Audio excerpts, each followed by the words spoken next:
Does she agree with me that part of the problem with this is that employers see the living wage, the national living wage or minimum wage, as a floor for payments rather than a ceiling, so they're always going to try and pay the least that they can get away with? Can I just hold on a second? Just to say there are 13 speakers after. We're all very grateful to my honourable friend. Specifically on the point of small businesses, we know that if for the lowest paid workers who often work for small businesses, if they have a pay increase, they tend to spend it locally, so the local economy grows. And in addition, the government have given tax cuts to businesses. So this is, small businesses are not being deprived of any benefit. My honourable friend makes an excellent point, and I think that we've all heard examples today of large national chains where we can all use our spending power to actually go somewhere else and support those local businesses that are indeed the lifeblood of our communities. But we shouldn't be... It's a pleasure to follow the Honourable Lady, and I'd like to pay tribute to my Honourable friend from Mitcham and Morden for securing this debate, and to my friend from Enfield North for standing in her place, and I hope that my friend from Mitcham and Morden makes a speedy recovery. I just want to focus my remarks tonight on a specific group of workers, seafarers, because they are the only group of workers who are excluded from the full protection of national minimum wage legislation and equal pay legislation. Ships working in UK waters, between UK ports and between UK and continental ports are crewed by staff on pay rates that are well below the national minimum wage. And increasingly, companies are recruiting outside the UK to crew their ships with non-UK seafarers, particularly ratings, in order to profit from sub-national minimum wage pay rates. Allied to the rise in the flag of convenience vessels, these exploitative pay and employment practices are driving a decline in the number of UK seafarers.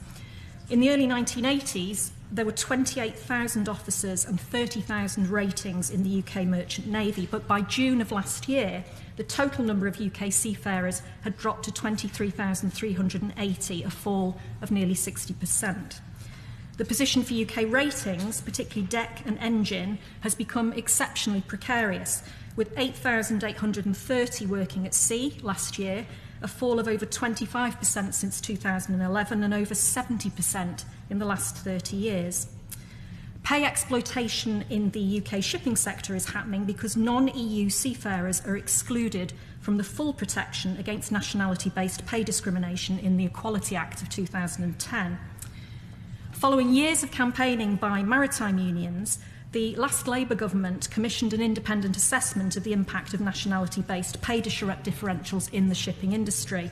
This is known as the Carter Review, and it concluded in May 2010, at the end of that parliamentary term, that there would be no adverse impact on the shipping industry or jobs, and recommended the outlawing of all nationality-based seafarer pay differentials. The last coalition government, however, rejected the Carter recommendation. But the government was forced, under threat of infraction by the European Union, to protect EEA seafarers from nationality-based pay discrimination. And in recent months, maritime trade unions have contributed to a working group with the government and industry on the effect of the existing protections in the Equality Act, which will report in the summer. So, at the moment, passengers and businesses travelling on vessels crewed by seafarers are being crewed by seafarers earning as little as £2.40 an hour. And this legalised exploitation has systematically undermined maritime jobs in the UK, damaging the skills base and driving up unemployment rates in seafarer communities across the UK. The RMT trade union estimates that prior to the introduction of the increase in the national minimum wage, over 8,300 seafarer ratings working on UK-flagged or other vessels qualifying for the tonnage tax are likely to be earning hourly rates of pay below the national minimum wage. It stands to reason, therefore, that introducing a higher statutory minimum wage will put more seafarers below that threshold and more employers in breach of the national minimum wage legislation. In its March 2016 report to the government, the Low Pay Commission has recommended that a stronger third-party complaint system is introduced for employers breaching the national minimum wage, and that's through the creation of a public protocol to govern HMRC's investigation of third-party complaints. This would provide feedback to the complainant and could be a potentially useful source of additional evidence of rates of pay and contractual terms and conditions of employment for seafarers. The Low Pay Commission said, and I quote, "We recommend that the government establishes a formal public protocol for HMRC to handle third-party whistleblowing on breaches of the national minimum wage, which should include arrangements for giving all possible feedback to relevant third parties and appropriate continuing involvement in any resulting casework." I would urge ministers to accept this recommendation. A strengthened third-party complaints procedure currently represents the most effective way to tackle pay rates in the shipping industry, which fall below the national minimum wage due to the understandable reluctance that the affected seafarers have currently in complaining directly to the UK government. Ms McInnes. Thank you, Madam Deputy Speaker.